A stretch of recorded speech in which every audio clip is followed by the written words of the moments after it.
Assalamualaikum, dimanapun kalian menyaksikan video ini. Alhamdulillah kita sampai di edisi kedua ya. Memang belum begitu banyak. Di edisi yang kedua ini masih buku Pitoyo Amrih yang akan saya sedikit bahas. Buku yang kedua ini adalah buku karya Pitoyo Amrih yang pertama kali saya miliki.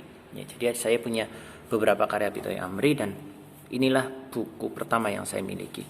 Sebenarnya saya ingin membahas buku ini kemarin di edisi pertama, tapi mengingat alasan saya membahas Narasoma kemarin karena memang menurut saya subjektif itu adalah novel yang paling bagus milik Pitoyo Amrih yang sudah saya baca. Baik, buku yang pertama ini berjudul The Darkness of Gathotkaca. Saya beli buku ini lupa, sepertinya kalau tidak tahun 2008, tahun 2009, seingat saya. Sudah tidak pernah saya baca karena memang beberapa halamannya sudah lepas, dan buku inilah yang kemudian saya angkat menjadi skripsi di UMS saya untuk menyelesaikan studi strata 1.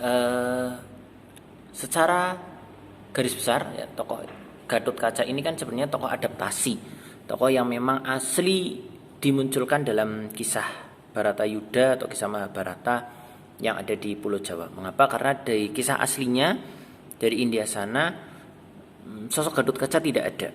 Ya, kalau di India sana kisah Mahabharata, Bharatayuddha ya selesai di Pandawa, tidak beranak pinak.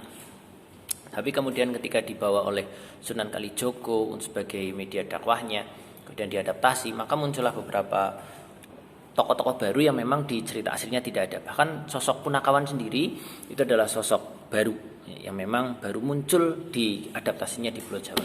Baik, kisah buku ini berawal ketika negeri Kahyangan yang dipimpin oleh Bathara Guru mendapat ancaman serius dari sebuah kerajaan di bumi bernama Kerajaan Gilingwesi.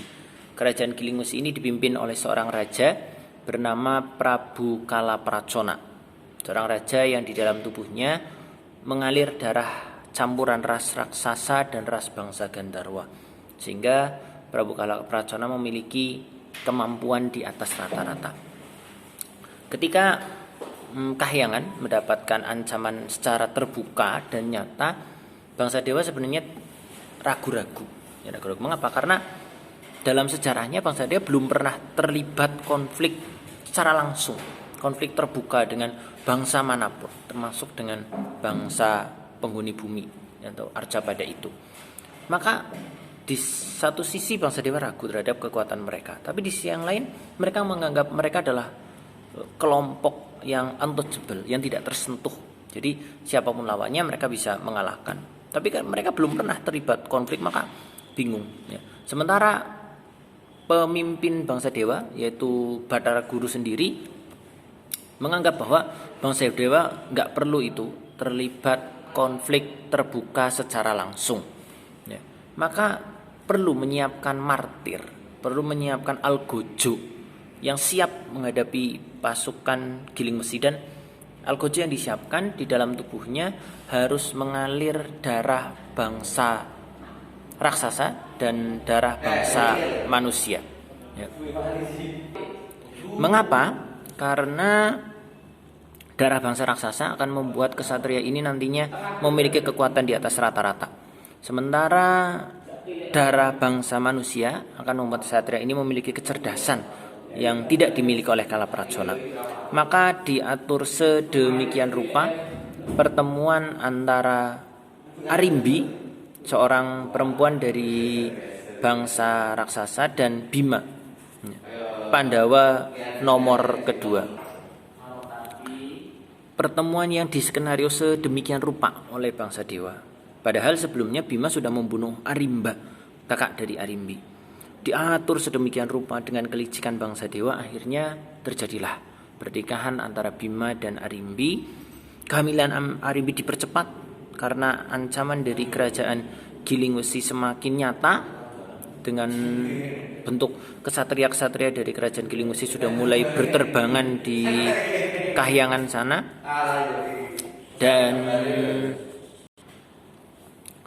akhirnya kehamilan Arimbi yang dipercepat itu, kemudian kelahiran bayi yang disebut sebagai Bayang Jabang Bayi Tutuko, yang kemudian langsung dibawa Kahyangan, dimasukkan ke sebuah kawah yang bernama Kawah Candra di Muka.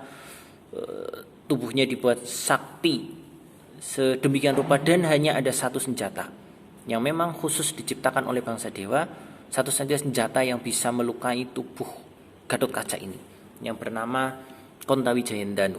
Mengapa senjata ini diciptakan?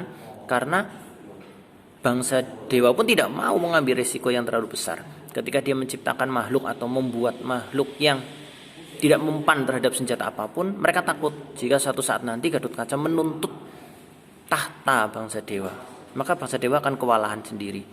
Maka bangsa Dewa menciptakan rencana di atas rencana. Nah, dan sudah bisa ditebak, Gatotkaca dengan mudah bisa mengalahkan pasukan dari Gilingwesi kala Pracona meninggal.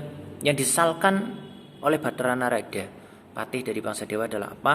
Di usia yang masih sangat muda, Gatotkaca sudah melihat pertumpahan darah di berbagai tempat, bahkan pertumpahan darah yang dia ciptakan sendiri.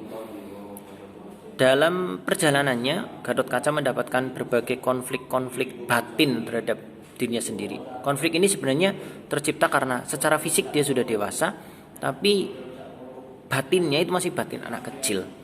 Beberapa konflik ini bahkan membuat Gatotkaca melakukan tindakan-tindakan yang di luar kendalinya. Seperti contoh ketika dia harus membunuh paman-pamannya dari jalur ibunya.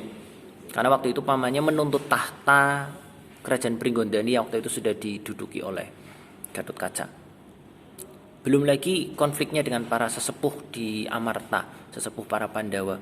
Gatotkaca menganggap bahwa para sesepuh itu menghubunginya atau berbicara dengannya hanya sekadar ketika membutuhkan bantuan semata. Seperti contoh ketika Kresna meminta bantuan untuk mengawal Dewi Worosumbodro yang dilarung. Karena waktu itu Dewi Worosumbodro hampir saja bunuh diri, yaitu menggoreskan sebuah keris yang memang sudah dilapisi bisa ular bernama keris Kiai Patrem Kalanada. Ketika dilarung, ya, maka Gatotkaca mengikuti agar Dewi Worosumbodro ini tetap aman dalam larungannya, dan berbagai tugas-tugas yang lain. Dan otomatis puncak dari semua tugas itu adalah perang Bharatayuddha, sebuah perang yang tidak bisa dihindari lagi, dan Gatotkaca terlibat di perang itu tapi dibatasi. Kresna meminta Gatotkaca bertarung sewajarnya saja, ya. Jadi kamu atau Gatotkaca ini baru boleh turun ke pertarungan kalau memang diperlukan.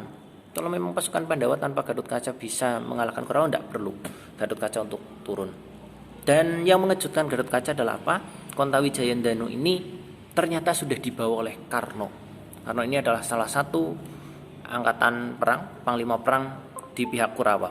Akan nanti kita bahas di video berikutnya. Gatotkaca mengalami sedikit was-was karena dia tahu itulah satu-satunya senjata yang bisa melukai tubuhnya. Bagaimana nasib Gatotkaca di peperangan ini? Apakah dia akan berjaya sampai akhir atau justru Kontawi Jayendanu ini digunakan oleh Karno untuk menyerangnya? Karena Kontawi Jayendanu hanya bisa digunakan sekali, entah kepada Gatotkaca atau kepada Arjuna. Overall, secara keseluruhan, buku ini bagi yang sudah pernah baca karyanya Pitoy Amrih, ya, buku ini khas banget Pitoy Amrih. Disajikan dengan bahasa yang mudah dipahami, renyah, enak untuk dibaca, meskipun orang itu atau pembaca itu tidak punya pengetahuan sedikit pun tentang pewayangan.